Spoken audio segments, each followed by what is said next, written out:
Abraham die vader van al die nasies, of dan nou die vader van die gelowiges? Nee, as jy daarna wil kyk. Nou as ons gaan kyk in Hebreërs 11 vers 8 tot 9, dan lees ons: deur die geloof het Abraham, toe hy geroep is, gehoorsaam weggetrek na die plek wat hy as 'n erfenis sou ontvang. En hy het weggetrek sonder om te weet waar hy sal kom. Deur die geloof het hy as vreemdeling gaan woon in die land van belofte, soos in 'n vreemde land, en in tente gewoon met Isak en Jakob, die mede-erfgename van dieselfde belofte. Ons almal ken hierdie storie en deur die geloof klink vir ons redelik maklik. Maar kom ons kyk bietjie na Abraham se agtergrond. Abraham se pa was Tera. Hulle het in Ur gebly, daar hulle uit 3 seuns gehad en 1 halfsuster, Sara. Ja, dit is die Sara met wie hy later getroud is. Nou, as jy gaan kyk na die dorp Ur in daai tyd, en ook na Tera self, was hulle almal afgodsdienaars. Daar was afgode van groot tot klein, dit was die norm gewees. So Abraham het in 'n huis groot geword waar niemand anders in God geglo het nie. Hy het in 'n omgewing groot geword, met ander woorde, al sy pelle en vriende en mense wat hy geken het nie God geglo nie.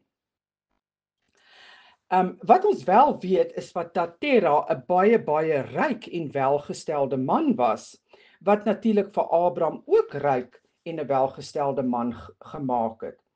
Nou die stad Ur was in Mesopotamië en dit het regtig waar, dit was die leier van die afgodsgebied gewees daai tyd.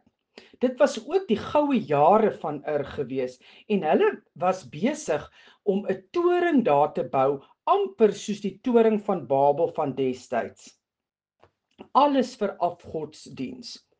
Nou, wat hierdie hele ding so merkwaardig maak is, God het vir Abraham geroep.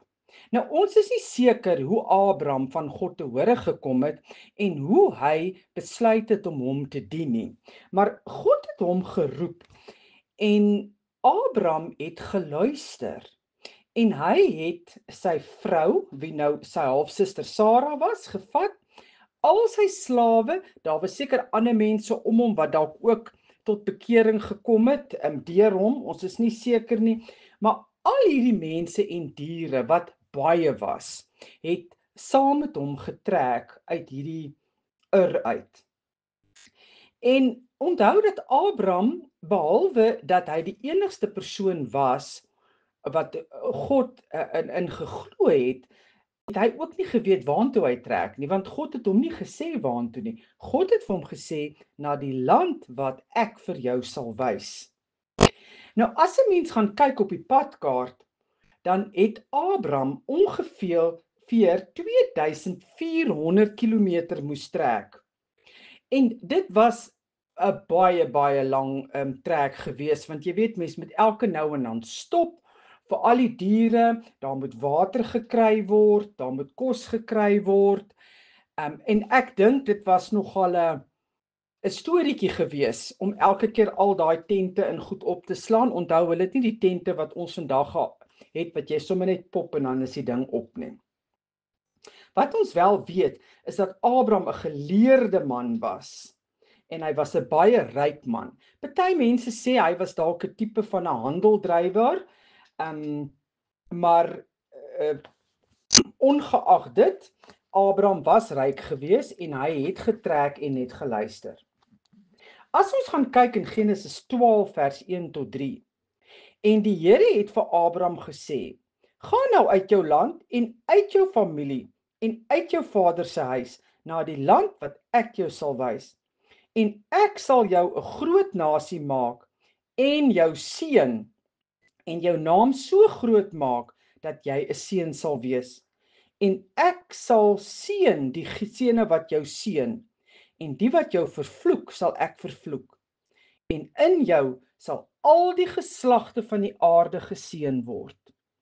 Ai, dis dan wonderlik om te weet dat Abraham ons voorvader is en ons is geseën want ons is van hom af.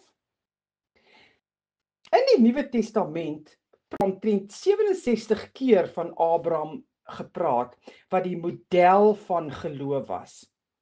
Nou ek wil hê ons moet so 'n bietjie kyk na hoe kan ons uit Abraham se lewe uit leer om ook so te wees.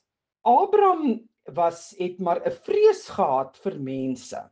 En sy vrees vir mense lyk vir my was groter as vir God gewees.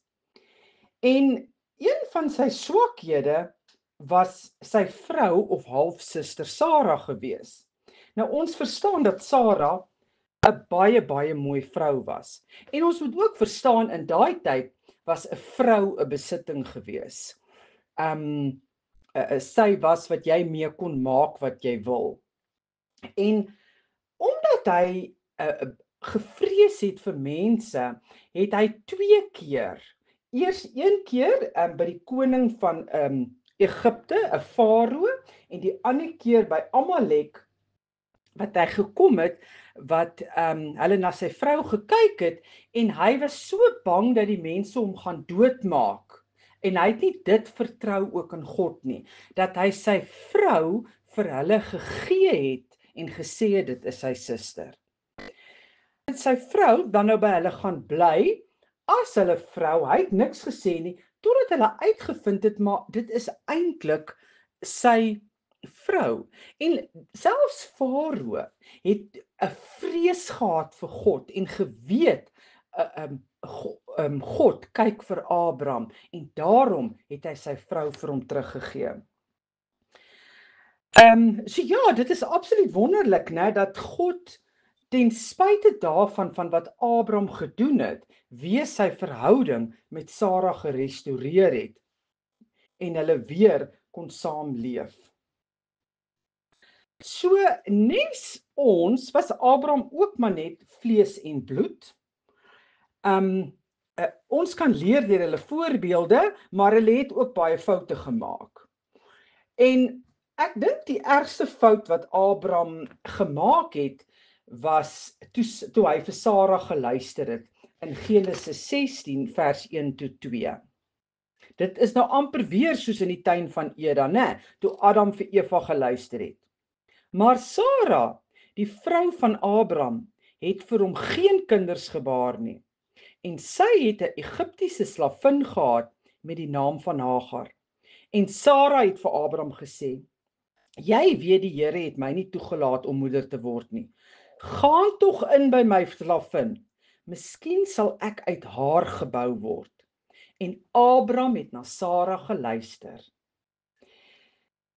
Jy sien, Sara het besluit sy gaan nou nie meer luister. Sy en Abraham het besluit hulle gaan nou nie meer wag vir God om iets te doen nie. Hulle gaan hom so bietjie help. En dit is so baie wat ons doen.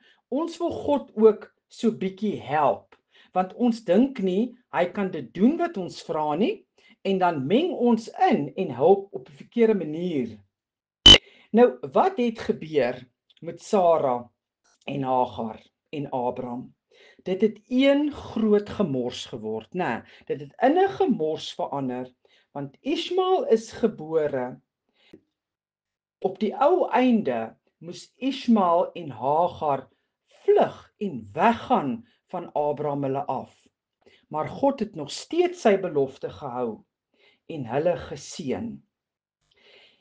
En amper 10 jaar daarna het die Here eers vir Abraham en Sara 'n kind gegee.